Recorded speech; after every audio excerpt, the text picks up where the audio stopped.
Hello dear students, welcome to admission Guruji का YouTube channel. आज हम केमिस्ट्री वन का चैप्टर नंबर 5 का इंजीनियरिंग मटेरियल का वन शॉट लेक्चर देखेंगे और साथ ही में हम इसकी क्वेश्चन बैंक डिस्कस करेंगे। सुनील सर थोड़े बहुत छुट्टी पे गए हैं, इसीलिए वो आपको ये चैप्टर नहीं बता पा रहे हैं। इसीलिए क्योंकि सुनील सर ने आपसे एक कमिटमेंट किया था कि जब तक आपका एग्जाम पॉइंट ऑफ व्यू, आपके एग्जाम्स खत्म नहीं होते तब तक हम आपके साथ रहेंगे। इसीलिए आज ये लेक्चर मैं आपको डिलीवर कर रही हूँ। इस लेक्चर में हम क्या क्या देखेंगे? इस लेक्चर में हम दो पार्ट्स देखने वाले हैं। पहला जो पार्ट्स है इंजीनियरिंग मटेरियल में, दैट इज सीमेंट्स। ठीक है, तो हम सीमेंट्स के बारे में आज बात करेंगे और साथ ही में उसके बाद हम पॉलीमर्स के बारे में बात करेंगे। So let's start with cements क्या क्या होते हैं। ठीक है, पहले हम ये चैप्टर में क्या क्या देखेंगे वो हम देख लेते हैं। तो ये चैप्टर में आपको जैसे लिखा हुआ दिखाई दे रहा है, वन शॉट लेक्चर है और जिसके साथ साथ हम क्वेश्चन बैंक भी डिस्कस करेंगे आपके साथ।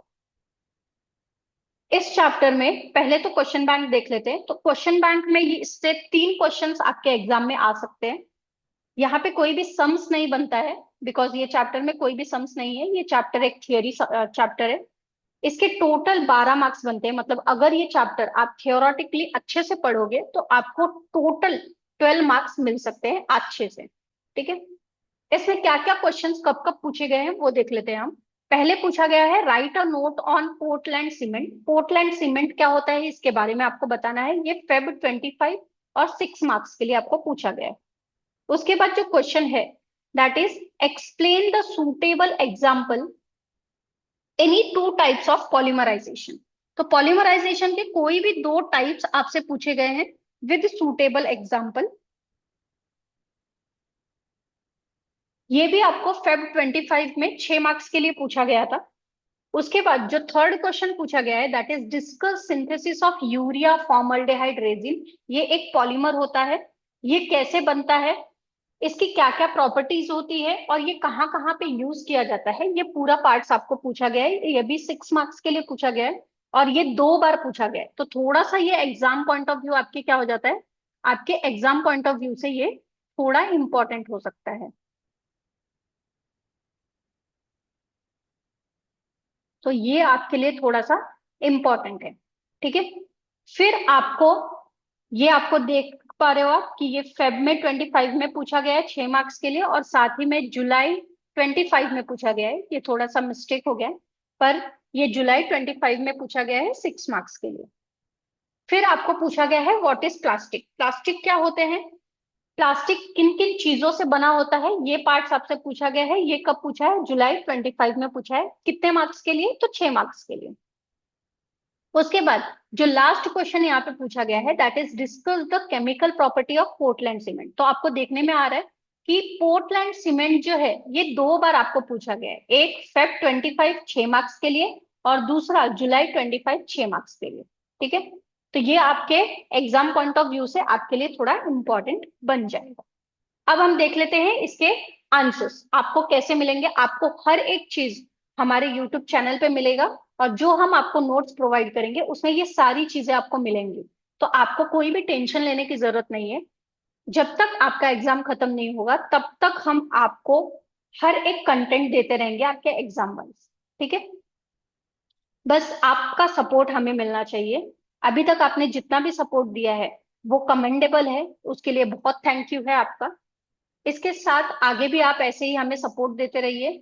चैनल को लाइक कीजिए, सब्सक्राइब कीजिए, अपने दोस्तों के साथ शेयर कीजिए, कमेंट्स कीजिए, बिकॉज आपके कमेंट से हमें पता लगता है कि हम कुछ अच्छा कर रहे हैं।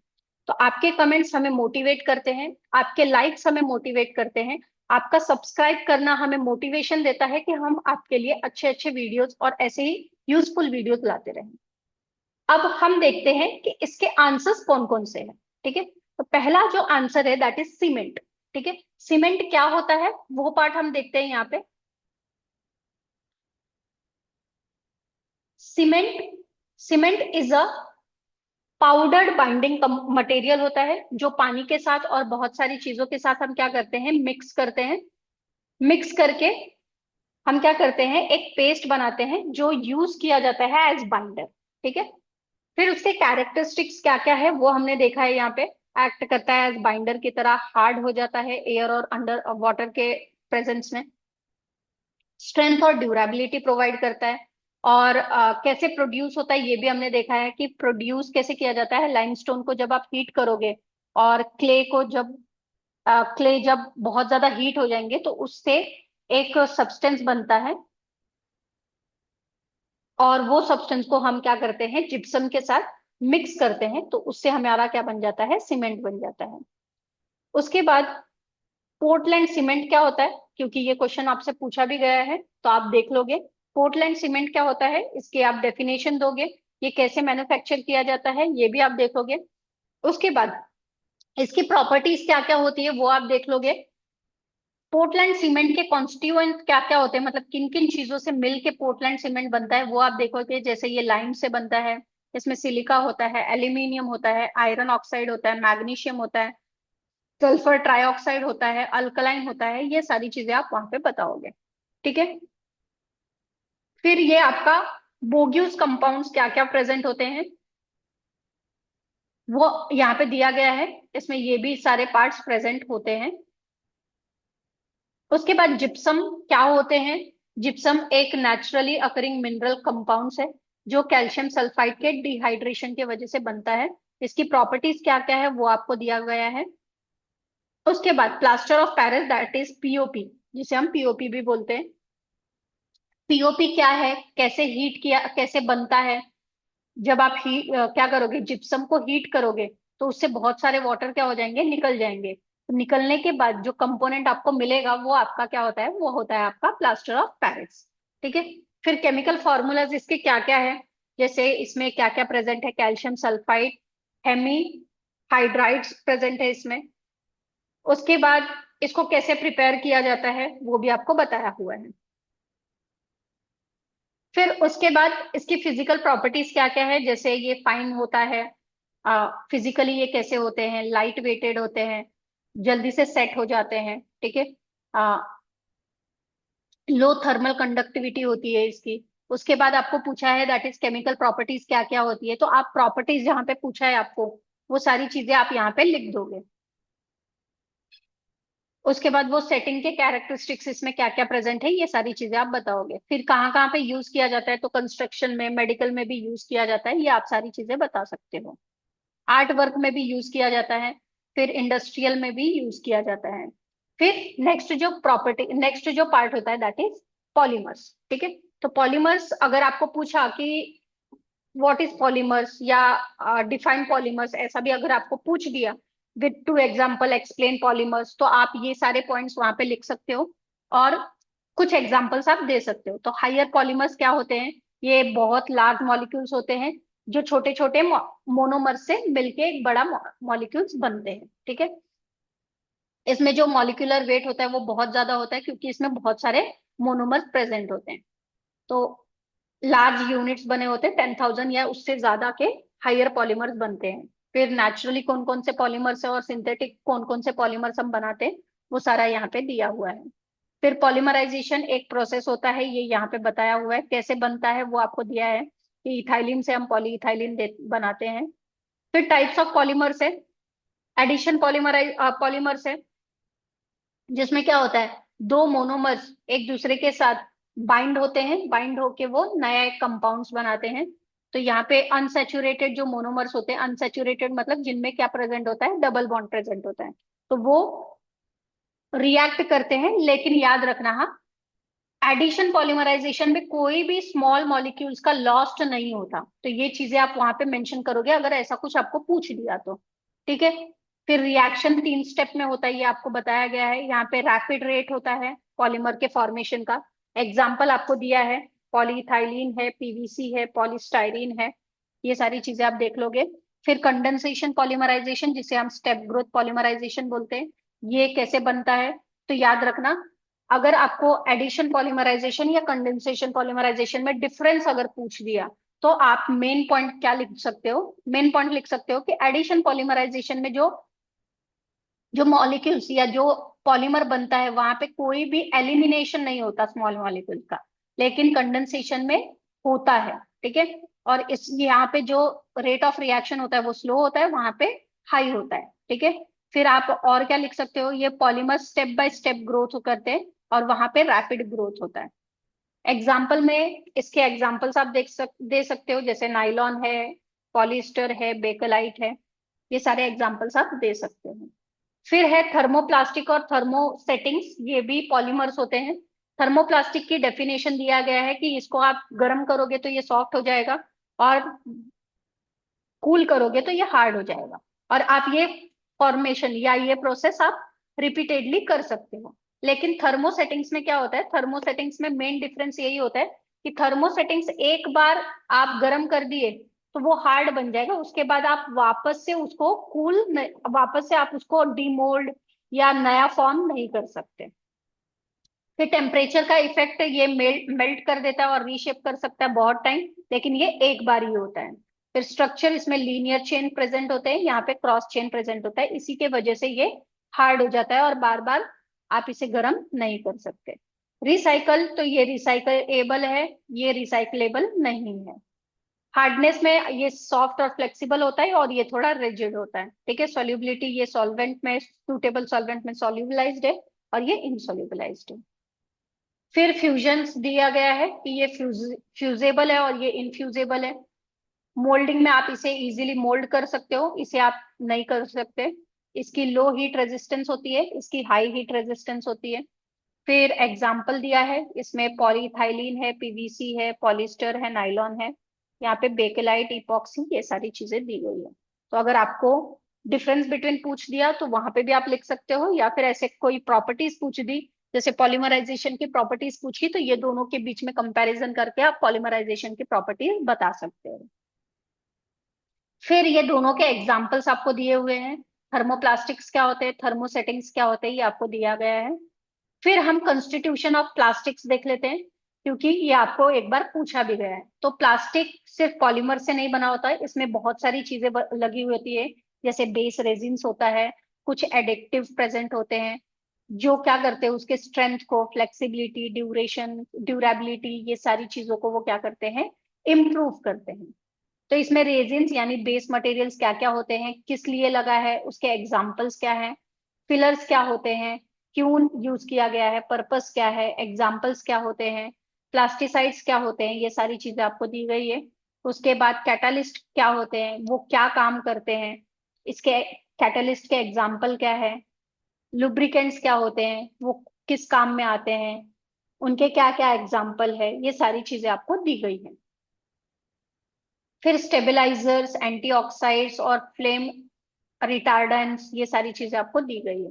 फिर synthesis of urea formaldehyde resins, ये क्या होते हैं, कैसे बनते हैं, ये सारी चीजें आपको याद रखनी है, बिकॉज इस पे 2 बार क्वेश्चन पूछा जा चुका है। तो रॉ मटेरियल्स, एक तो यूरिया लगता है, फॉर्मल्डिहाइड लगता है, और एसिड या फिर बेस का एक कैटालिस्ट लगता है। पहले स्टेप में क्या होगा, अमोनियल यूरिया फॉर्म होगा जो एडिशन स्टेज में बनता है। सेकेंड स्टेज में कंडेंसेशन और पॉलीमराइजेशन होता है, जो मिथाइल यूरिया फॉर्म हुआ है वो कंडेंसेशन करेगा, जिससे वो क्या फॉर्म करेगा, मिथाइलिन फॉर्म करेगा और ईथर फॉर्म करेगा। ठीक है, और एलिमिनेट करेंगे वो वाटर का। फिर ये जो मिथाइल यूरिया है वो क्रॉस लिंक यूएफ रेजिन के साथ रिएक्ट करके वाटर बाहर निकालेगा। जब आप इसको हीट करोगे, तो हीट करोगे एसिडिक कंडीशन में, तो आपको 3 डायमेंशन का क्रॉस नेटवर्क मिल जाएगा। और यही आपका यूएफ जो होता है ये थर्मो सेटिंग्स होता है, थर्मो प्लास्टिक नहीं होता। क्यों, क्योंकि यहाँ पे क्रॉस लिंक प्रेजेंट होता है। फिर आप इसकी प्रॉपर्टीज देख लोगे, जैसे थर्मो सेटिंग्स है तो एक बार आप इसे हीट कर दिए तो ये प्रॉपरली फिट हो जाएगा, उसके बाद आप इसको हीट नहीं कर सकते। हार्ड और रिजिड होते हैं ये, गुड इलेक्ट्रिकल इंसुलेशन होता है इनमें, रेजिस्टेंस होते हैं, स्मूथ और ग्लॉसी सरफेस फिनिश देता है, कलरलेस टू वाइट कलर में आपको मिलता है, तो आप इसे इजीली क्या कर सकते हो, कलर कर सवार सकते हो। लो कॉस्ट होता है और मॉइस्चर रेजिस्टेंट पुअर होता है।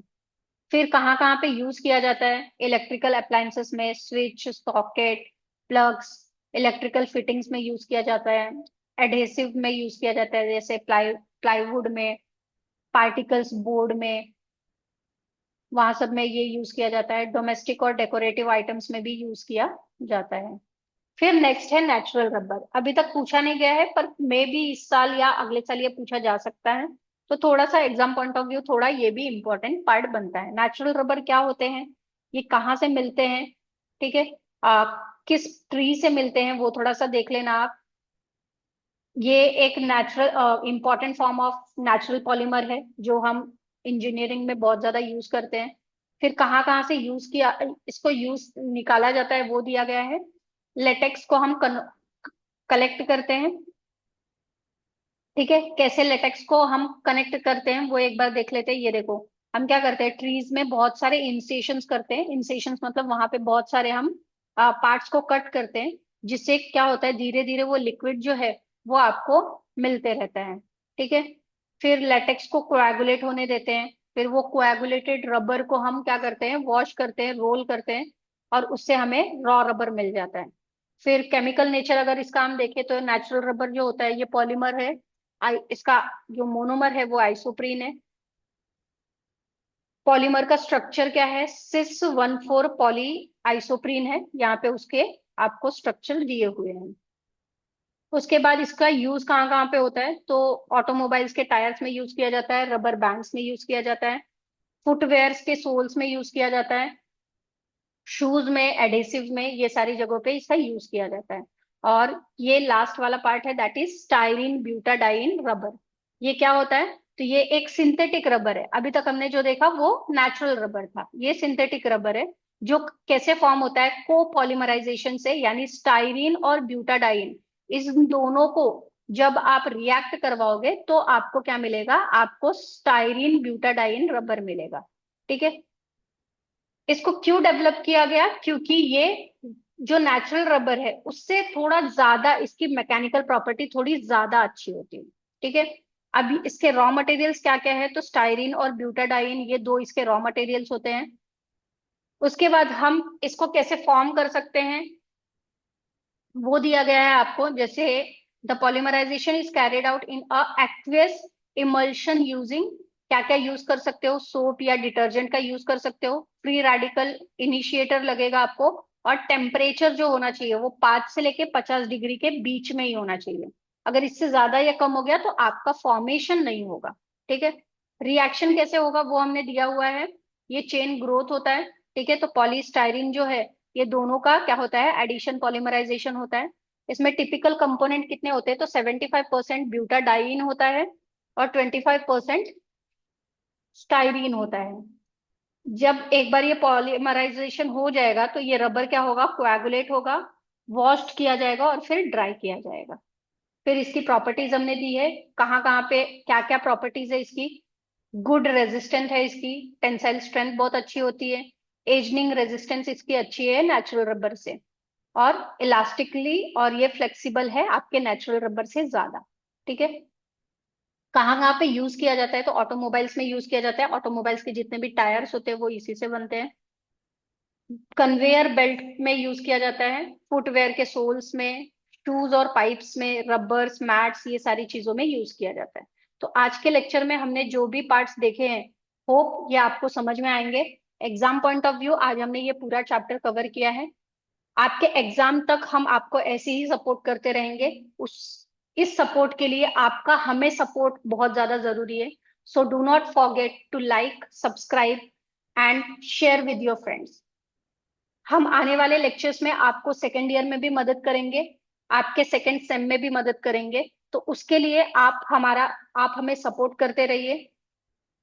चैनल को लाइक कीजिए, सब्सक्राइब कीजिए और अपने दोस्तों के साथ शेयर कीजिए। और जितना हो सके उतना आप कमेंट कीजिए, because your comments gives us a motivation. Thank you so much. We will meet in next lecture.